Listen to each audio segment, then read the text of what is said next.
This is your trigger warning immediately. The story has blown my mind. This is absolutely insane. My experience with a demonic haunting in Las Vegas. This is quite a long read. I apologize in advance. I've been following these paranormal subs for a while and would like to share my own experiences. October of 2010, I was 20. I had reconnected with my biological father after not seeing him since I was 3 years old. He was addicted to schmugs for most of my childhood.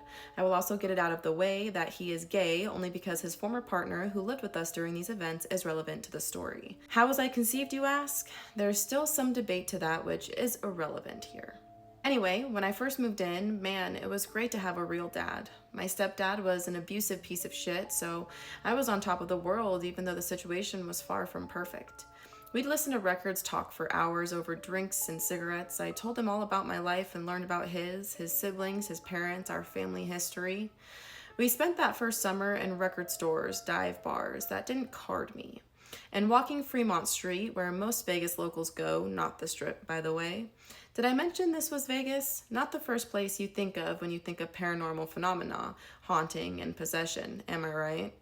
But it's all there. I think we were ripe for attracting some kind of negative energy or entity to us because along with those good times came a lot of struggles. I was having an existential dilemma. I had decided God and gods didn't exist, that I didn't want to be practicing pagan anymore, didn't believe in anything at all.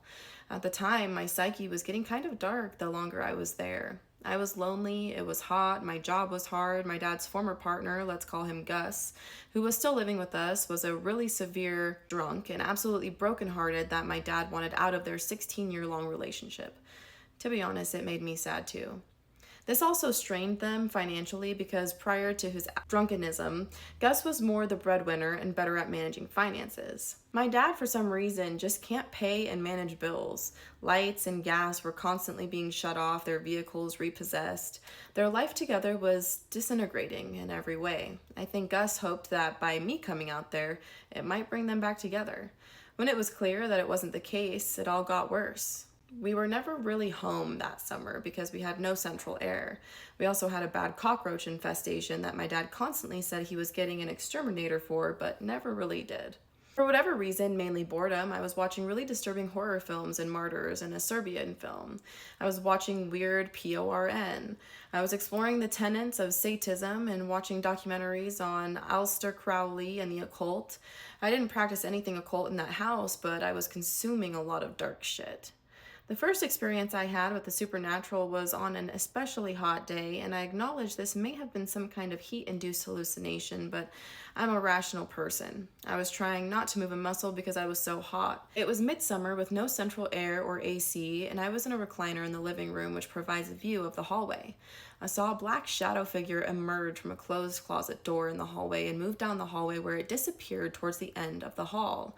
That was my room, and my dad's room was on the other side. Moments later, I saw my dad, or so I thought, quickly walk into my bedroom from his room, which was right across the hall. But seconds later, he walked in from the backyard. This is where the laws of physics seemed to bend in our home, where I was seeing something impersonating my dad. So even if for whatever reason he went from the bedroom through my window to the backyard, it would be impossible. There was a gigantic, ancient, rusted swamp cooler covering my window. And he's 6'5", 250 pounds. There's no way for him to get from my bedroom to our backyard. Still, I had to tell him, I just saw you walk into my room. He said, why would I be in your room? I've been in the backyard, but you're not the person to see that. He went on to tell me that guests who have stayed with them have been spooked by talking to someone, usually over their shoulder or just out of full view, who they believe is my dad, only to discover he was nowhere nearby. I dismissed this as, like I said, heat-induced hysteria. It's Nevada. It's hot. People see things out of the corner of their eye that aren't there. Case closed. So this is going to be a multiple part story.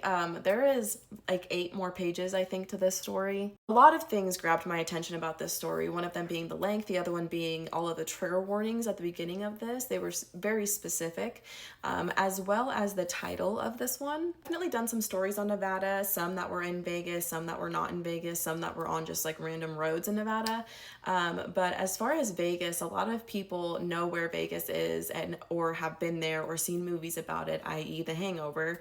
But they don't really know that there is a lot of actual like hauntings that happen there, and a lot of people have actually reported crazy, weird, haunted stuff happening, even though Nevada is one of the later states to come into statehood.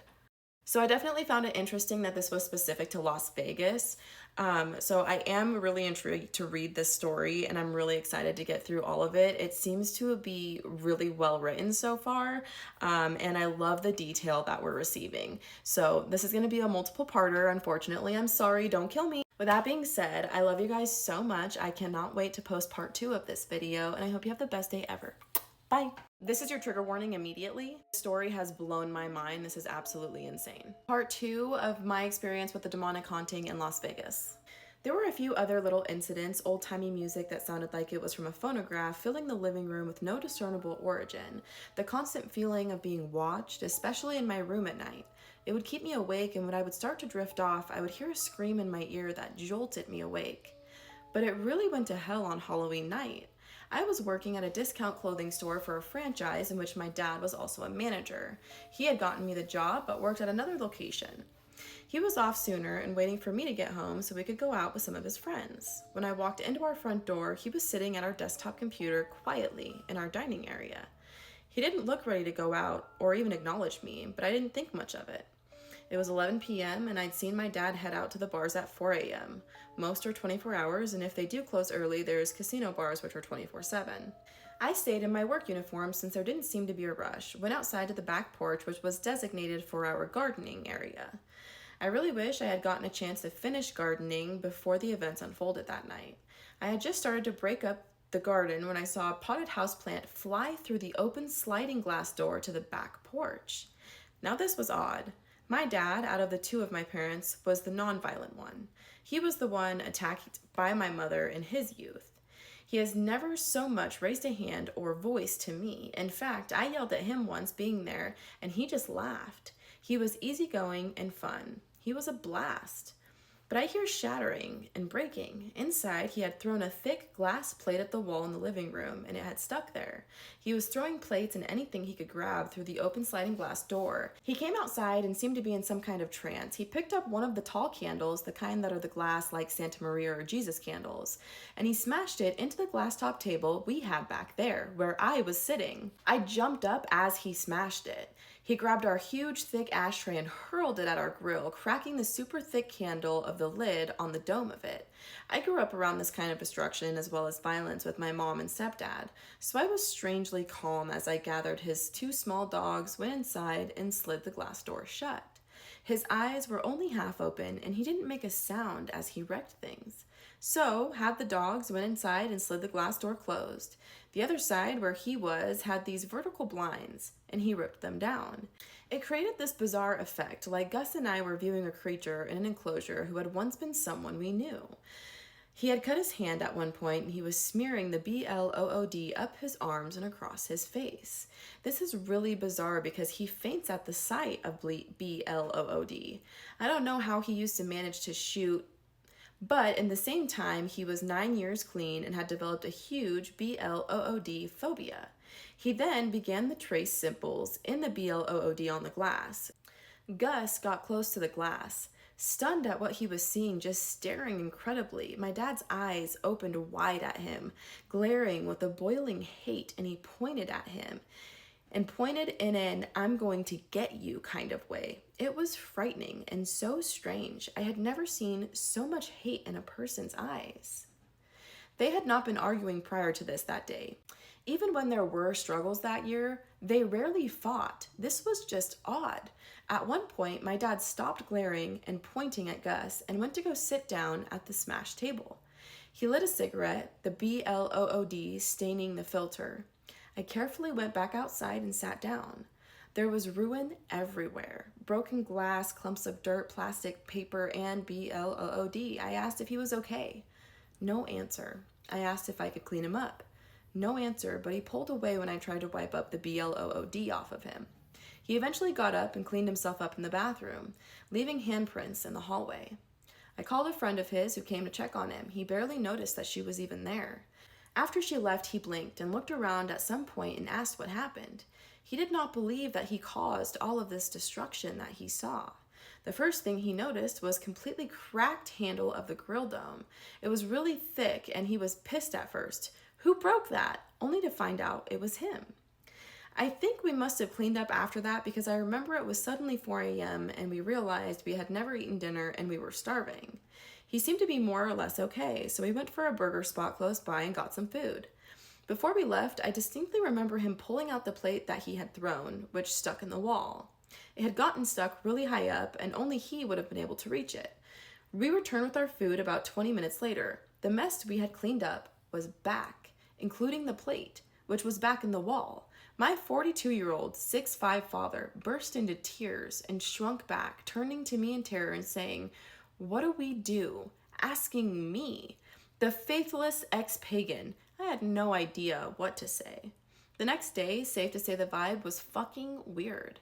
My dad claimed he still had no memory of the destructive behavior, but he did recall getting some bad news prior and blamed it on that. The child of one of his friends was going to meet up with that night was in the hospital. I just didn't buy it, even in my existential, skeptical, and faithless state. When my dad had been tracing what looked like symbols, not sure what they were, just ended up cleaning them up. Like I said, I was rationalizing everything away. On that glass, I had wished so much that I had any faith, that I had a Bible to hold out in front of me, which was very strange because I spent a lot of energy and time online bashing Christians and even Jesus himself. I had even joined a Facebook group that was hateful at one point around that time, not saying the title of that. It was like that. So yeah, that was the explanation he gave me. Stress and a sick kid that he barely knew. But the energy was still so heavy and he still seemed to be in a trance-like state even though he said everything was fine. He also was taking my gardening and gardening with it inside. He never gardened inside and I wasn't allowed to garden inside either. Maybe he ended up gardening all of it because during my next experience, I remember that I was completely sober. Now that is a very important fact. I want it to be known that when I did see entities, I was sober, no schmugs, no drunk in my system, and that I am not prone to hallucinations. This story just keeps getting crazier and crazier the more that I read through it. I am so excited to get to part 3. This is insane. I hope you guys are following along. I love you. Have a good day. Part 3 of my experience with a demonic haunting in Las Vegas. So I was on the same back porch area when the next incident occurred. I had just walked out and stood there lighting up a cigarette. As I focused on the flame, I noticed what I thought was something standing just on the outside of the porch.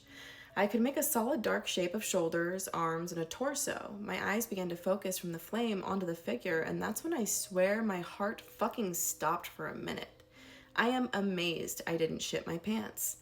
The figure was humanoid and only partially there. This next part is very difficult for me to describe as I always struggle with it. There were sections of this being that were there, as in solid and existing in space, and there were other sections that, simply put, were not there. The sections that were missing were where the darkness fell into it. Where the shafts of light were, so too was this creature. This included most of the shoulders, arms, and torso. The light of the porch fell across it in a diagonal across the chest. It's really hard to explain, but where its head should have been and the rest of its upper body outside of the light, I could see the tree and our fence behind it. It's like it only existed in the light, in that light. It had skin. It was not just a black shadow, but it did not have human skin. It was a mottled kind of blue-black and immediately reminded me of the pattern you'd see on salamanders or water amphibians. It was even shiny and wet-looking. This was not just an image of an entity visible in the light because its ribs were moving with each breath. It was breathing. It takes many words to describe what I saw in an instant. It did not disappear as I jumped, screamed, and panicked. It did not move. I am not sure if it could see me, but we definitely were facing each other completely. If it was capable of seeing me in whatever trans-dimensional state that I was in, then it did. My dad's dogs were at the other end of the yard. I wanted them inside as quickly as possible and called them to me. I got them inside, slammed the sliding doors shut with that thing still out there. I scooped a dog under each arm and ran into my room, flipped the lights on, and dove under the covers. I stayed there with them for the rest of the night. My dad did not want to hear about what I saw. The next day when I approached him, I tried to tell him about what I had been seeing. First the shadow and then an entity that seemed to be crossing over into our dimension and growing in strength. He said to me, "This is his house." I was stunned. Who is him? Who is he? This is our house. This is your house. No, you can't just give up that easily. We need an exorcism for the house and maybe for you. He said he didn't want to talk about it anymore. That talking about it was going to make it worse. I barely knew anyone in Vegas, let alone any spiritual people who could help me. I didn't know where to turn, even if there were witches, priests, shamans, so the entity stayed. I never saw it again, but my dad's behavior became crueler, more erratic, and eventually criminal. Meanwhile, Gus was suffering the most out of all of us. Gus was towards the end of his long battle with drunkenism, and the drunk was winning. He also seemed to be targeted by whatever this thing was. There were noises that only he seemed to hear, chopping in the kitchen with a knife when no one was in there, voices in the bathroom telling him bad things about himself. Many times, I walked out onto the cursed fucking back porch and find him sitting alone in the dark. "Why are you sitting here in the dark?" I would say. "I'm just listening," he would reply. He would get better and then he would get worse, much worse. The bug infestation also got worse and worse, biting me in my sleep, growing bigger. It all got to be too much. By the following summer, my dad had met another man, a much younger one, and it became very serious very quickly. He was ready for us to move out and live with this guy. At one point, when I was not present, my dad knocked Gus down, jumped onto him, and punched him multiple times. His new boyfriend witnessed this and was unfazed. I was at work and came home horrified. No one held him accountable, talked about calling the police or taking Gus to the hospital, but he never, in nearly 20 years of knowing him, ever laid a hand on Gus. The day after that first blackout on Halloween, I called my dad's siblings and asked if he had a history of blackouts and violence. They all said the same thing. Never, not even at the height of his addiction. But this was a new and terrifying version of my dad. This is so incredibly insane, and I feel so bad for OP. Like, my heart is breaking to not even have him in your life, and then to get him in your life and have him be like this amazing role model for you, that like he beat addiction and he's in love and he's, out in the world and he has a job and he helps you get a job and like helps you move in and start living your life, and then all of a sudden for that to just be ripped away from you so quickly. It truly is breaking my heart right now. The more that I read this is such a sad story. It's giving me chills, honestly, like just the thought. And we've said this before in past videos. If you're a longtime follower, you know this. But we have always said that depression is a demon entity, and that people who start to experience things like this, it is something demonic attaching itself to them. And I firmly, firmly, firmly believe that. Let me know your thoughts in the comments of part 3 of this terrible, horrible haunting. I love you. Have the best day ever. This is part 4 of my experience with a demonic haunting in Las Vegas. In March of 2012, Gus passed away of drunkenism, alone in the house after we moved out, something for which I had immense guilt for a long time. We tried to get him help several times. There were many ER visits and rehab attempts, but eventually we just gave up on getting him sober. My dad and his boyfriend had checked on him before going camping. Gus had called me saying his stomach hurt. I was several towns away and I couldn't get to him. I don't drive and couldn't afford a taxi, and Ubers didn't exist yet. I told him to please call 911. I then told my dad he wasn't feeling well. They did rush back, but it was too late. They found him in the hallway in front of the closet where that first shadow figure manifested. I should have sent an ambulance to the house when he said his stomach hurt and he couldn't eat. I will forever carry that with me. OP, I'm sure that this does not mean anything to you right now because this is a horrible wound to keep open, but there is nothing that you could have done differently that would have changed what happened. Nothing. That is not a guilt that is yours to carry. The night we packed up most prized possessions right after his death, my dad got drunk on what was left of Gus's whiskey. Ended up screaming at me in a fast food parking lot and throttling my neck and shoulders when I yelled back. The fight continued when we got to our new home that night, with him running at me full speed to attack me and slamming the door shut and locking it just in time. He slammed into it hard, and I shudder to think what would have happened if I hadn't acted so quickly. Again, his new boyfriend rationalized and minimized his behavior. But of course, he was being abused himself, having been headbutted, punched, belittled, insulted multiple times by my dad. His boyfriend never turned him in. He just withstood to prove his loyalty. Nearly 10 years later, they are still together. His boyfriend also states he always knew that my dad had a demon in him. When he would become violent, his boyfriend and I would again point out that he had this entity attached to him, influencing his behavior. It would make him angrier every time we mentioned it. "There is no demon," he would yell. We got into fights with friends as well, having blackout rages in public.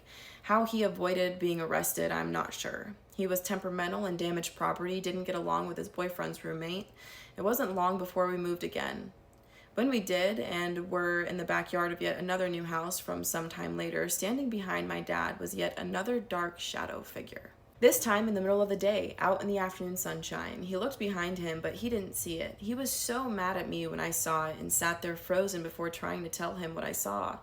Of course, since what I saw was demonic in nature, he got angry. Around this time, he was arrested. Not for his violence, but for embezzling thousands from that discount retail place we both worked for at one point. Again, his boyfriend rose to the occasion to prove his loyalty, maxing out his credit card to bail him out and supporting him after the arrest zapped his employment opportunities. I also was helping to pay the rent at their new home in spite of continuing to endure verbal abuse from my dad. Not long after this, his boyfriend asked me to move out. After I left, my dad's health started to deteriorate. Nerve pain in his arms and legs, seizures, brain cysts, a car accident on Christmas Eve that nearly killed them both and led to chronic back pain for my dad. He has continued to be very verbally abusive, and it has only gotten worse in recent years. My final straw was after him calling me a WHORE for being single and getting pregnant. Not being there for my entire pregnancy, him attacking me and calling my mother horrible names, then disowning me while I had just had my first baby and was fresh out of surgery in the hospital. He made my blood pressure skyrocket, like his bullshit literally almost unalived me. I have not spoken to him since, shortly after my daughter was born, and she's 15 months old now. My dad hasn't worked in years. He's just slowly growing older and more miserable and unhealthy. I feel bad for his boyfriend. I really wish we could have gotten him some real spiritual help. He claims he accepted a blessed medallion from a Catholic priest and that it helped and stopped some of the frightening hallucinations he had for a long time. But the damage is done to his body, his mind, his soul. I know in my bones that this entity is still in him. I do have some theories as to why it may have targeted him as it did. His mother was a witch and she practiced curses and hexes which harmed people. He was her favorite son. I don't find that to be a coincidence. I am still a rational person, but I do believe in God, angels, and demons now. I know something had my back in that house, even as I rejected all things godly. I know something invaded my father and changed him. Not all possessions are like they are in the movies. I guess they can live inside of a person for a really long time, just slowly draining them of life and causing pain to those unlucky enough to be around them. Thank you for taking time to read my truth. God bless. OP, this was a heart-wrenching, heartbreaking, soul-sucking, horrifying story. I am so incredibly sorry that this is what you had to experience. I truly could not even imagine being in your shoes. This possession was so vivid and so long, and it encompassed so many lives that it is unreal to think about. And like I mentioned in one of the previous videos for this part series, it is horrifying to think that you went from not having your father growing up to then meeting your father, your biological father, him being this happy-go-lucky person, takes care of you, is kind to you, is like full-blown lover in life.